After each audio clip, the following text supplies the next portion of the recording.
Have you ever noticed that some people just seem to be lucky in love? They seem to find it easy, while the rest of us struggle. So here's perhaps the most important secret you'll ever learn. It's not luck.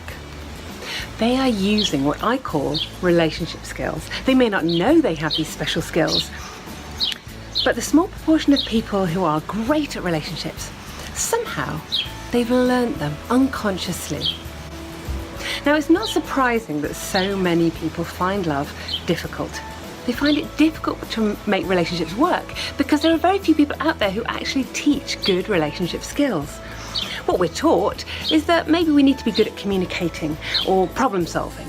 But no, according to decades of the world's finest relationship research, those skills aren't the ones that will help us to find true love. We're also taught that it's good to be strong, to be independent. And of course, in a lot of situations it is. But rather than helping us to find a great partner, these skills may be what's protected us from being open and that scary little word, being vulnerable. And of course, vulnerability is an essential skill if we're going to be open to true love. So where do we begin looking for love?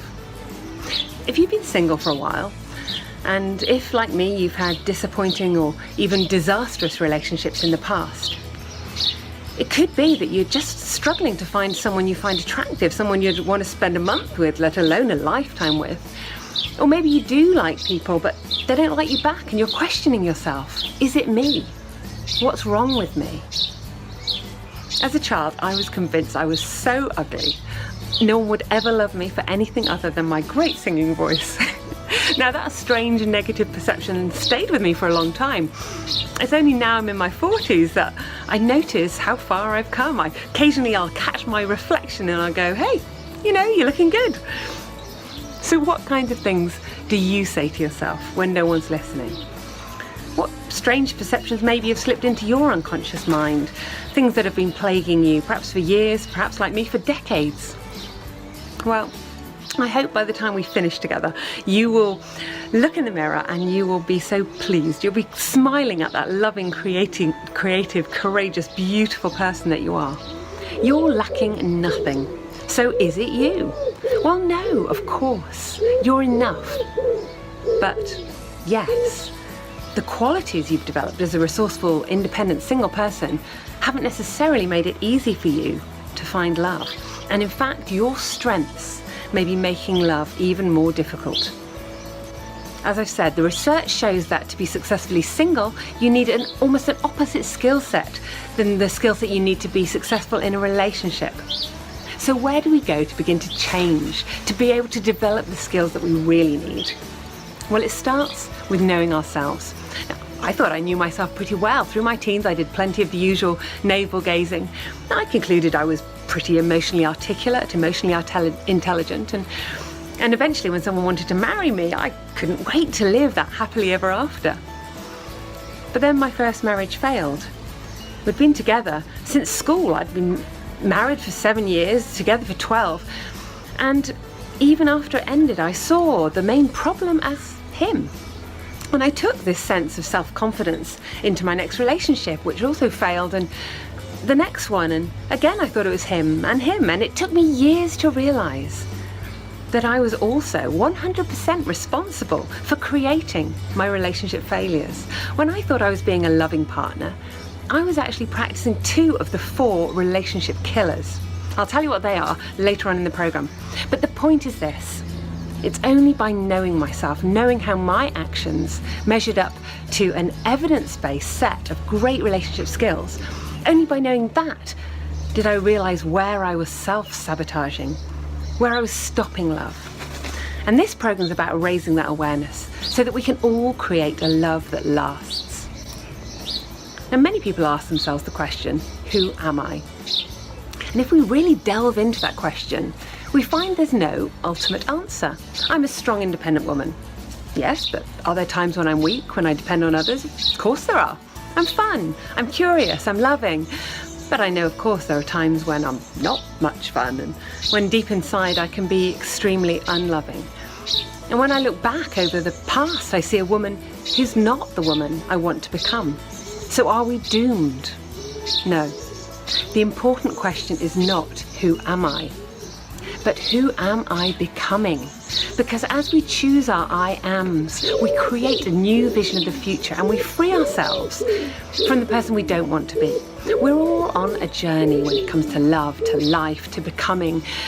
And when we have a clear vision of who we're becoming, we can more easily live that way and be that person.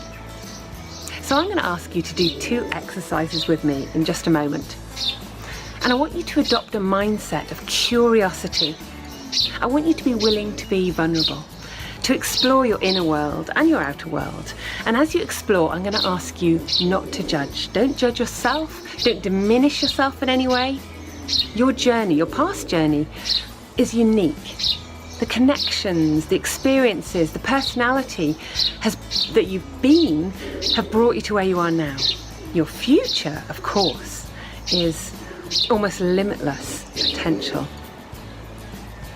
So, vulnerability and curiosity. If we approach all of our relationships with that open-minded, open-hearted curiosity, then we're going to deepen our friendships. We're going to create strong foundations for a wonderful, lifelong love relationship. Now, that foundation starts with the relationship we have with ourselves. There's no gift as profound as the gift of feeling known and understood. And as we go through this course, we're going to be giving ourselves this gift, preparing ourselves to give the gift to our future partners. So just get curious. We're going to begin by thinking about how we see ourselves.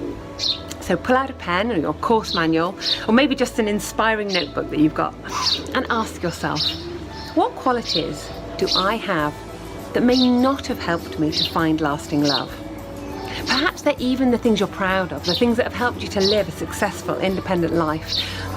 But they're the things that aren't going to be useful to you in a lasting, loving relationship.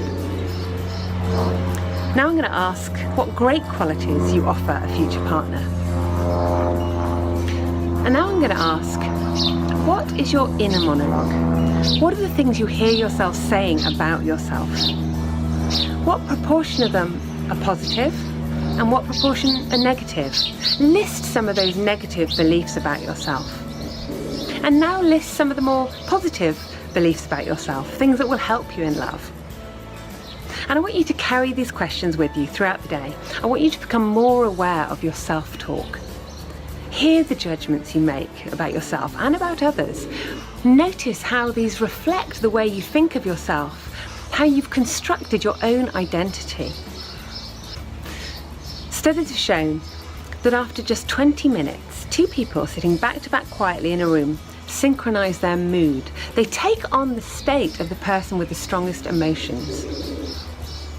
Now, at a conference recently, I asked participants to move in silence to sit with somebody who they'd never spoken to before. And I asked them to answer a series of 7 questions about the other person without saying a word. Now, curiously, every single couple got 1 or 2 or 3 sets of questions right. One couple even answered all 7 questions correctly. They didn't speak a single word. They hadn't known anything about the other person. And this illustrates how much we leak our inner world into our outer world. So it's so important that we have our hearts and our energy and our thoughts aligned so that we can be the kind of person we want to be and attract the loving partner we would want to spend our lives with. You can often sense people's emotional energy as you're out and about. And our identities are a big part of the way in which we express that energy. The way we see ourselves really influences the way we interpret other people's actions. It influences the way we interpret our own actions. And as we begin to listen to the way we talk to ourselves, we become conscious of how we feel about ourselves. Then we can become much more aware of how we are creating our lives.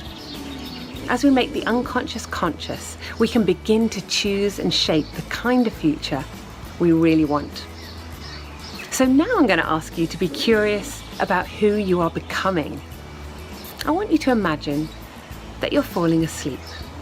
And as you feel yourself drifting deeper and deeper into sleep, you see a figure walking towards you.